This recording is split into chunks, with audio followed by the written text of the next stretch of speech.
Hey guys, स्वागत है anime enthusiast पे।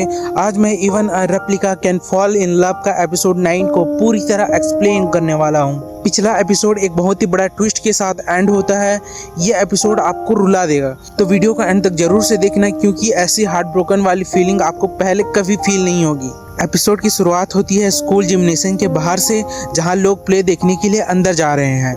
जिम्नेशियम के अंदर प्ले शुरू हो जाता है और रिचान पूरे प्ले को नरेट करती है। गाइस, इस प्ले की स्टोरी लाइन का मेन प्लॉट पे ये कोई बड़ा इम्पैक्ट नहीं डालता, इसलिए हम इसे स्किप करते हैं ताकि वीडियो बोरिंग ना हो। पर हाँ, उनका ये प्ले एक बहुत ही शानदार नोट के साथ खत्म होता है। प्ले खत्म होने के बाद सुजुमी या रियो चान और नाव एक खाली क्लासरूम में बैठकर कोल्ड ड्रिंक पी रहे होते हैं। तभी रियो चान उसे एक लेटर दिखाती है जो रियल सुजुमी ने उसके लिए लिखा था। ये लेटर उसकी मम्मी को सुजुमी के रूम में मिला था और वो इस लेटर को लेट देने के लिए माफी भी मांगती हैं। रियो चान अकेले इस लेटर को पढ़ने से बहुत ही डर रही थी, इसलिए वो नाव को अपने साथ पढ़ने को कहती है। नाव पहले तो हिचकिचाती है, उसे लगता है कि शायद इसमें मोचिजुकी को प्रपोज करने की बात ना हो। ये सुन के रियो चान शॉक हो जाती है, क्योंकि उसे बिल्कुल आइडिया नहीं था कि मोचिजुकी ने रियल सुजुमी को फायरवर्क्स फेस्टिवल के दौरान प्रपोज किया था। जब रियो चान लेटर पढ़ना शुरू करती है तो उसमें मोचिजुकी के प्रपोजल का जिक्र होता है। रियल सुजुमी ने उसमें रियो को बचपन में हेल्प करने के लिए थैंक्स बोला था।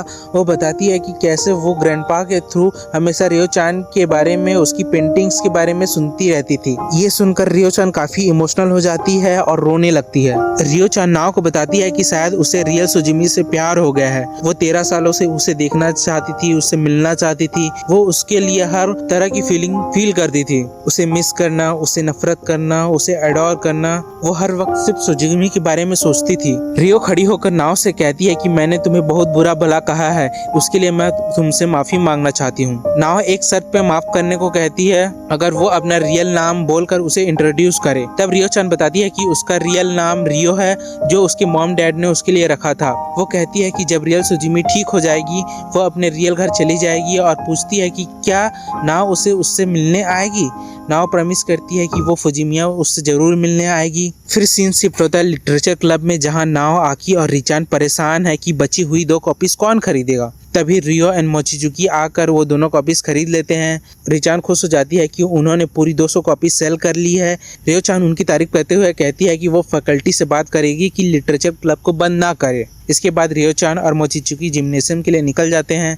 रास्ते में मोचिजुकी उसे रोक लेता है और उससे अपने प्रपोजल के आंसर मांगता है, पर तभी रियो चान उसे डायरेक्टली मना कर देती है और कहती है कि मैं किसी और से प्यार करती हूँ। ये सुनकर मोचिजुकी के साथ पीछे खड़े नाहो एंड रिचान भी शॉक हो जाते हैं। मोचिजुकी को समझ नहीं आता है कि वो किस सुजुमी की बात कर रही है, क्योंकि उसे नहीं पता कि ये सिर्फ एक रेप्लिका है। नेक्स्ट सीन में आकी और नाव अपने खाली क्लासरूम में जाते हैं, ये देखने के लिए कि सफाई हुई है या नहीं। वहाँ कोई नहीं रहता। अचानक आकी नाव का नाम लेता है, उसके एकदम पास आ जाता है और उसे किस करने की कोशिश करता है। नाव पूरी तरह शर्मा जाती है और पूछती है, क्या तुम मुझे किस करने की कोशिश कर रहे थे और मिस कर गए? आकी कहता है, मैंने मिस नहीं किया, मैंने वही किस किया जहाँ मैं चाहता था, यानी कि उसकी नोज पे। नाव पूछती है कि क्या वो उस एक्वेरियम पे भी उसे किस करना चाहता था, और वो कहती है कि अगर ऐसा है तो वो ट्राई कर सकता है, क्योंकि वो भी वो फीलिंग फील करना चाहती है। दोनों एक दूसरे के क्लोज आते हैं कि साले एक क्लासमेट कबाब में हड्डी बनकर उनके बीच आ जाता है। सॉरी, इसका नाम है योशी,